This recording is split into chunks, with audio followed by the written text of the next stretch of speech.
मी माझ्या कुलदैवताला आणि छत्रपती शिवरायाला स्मरून शपथ घेतो की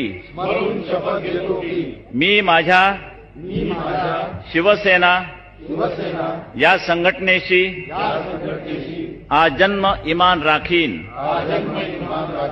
पद असो वा नसो मी एकनिष्ठ शिवसैनिक म्हणून शिवसेनेशी कधीही गद्दारी वा बेईमानी करणार नाही।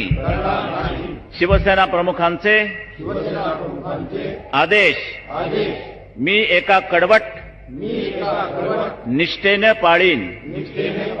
त्याचबरोबर येत्या निवडणुकीत शिवसेनेचे भगवा फडकवण्याचे जे स्वप्न आहे ते निष्ठेने शपथपूर्वक पूर्ण करीन।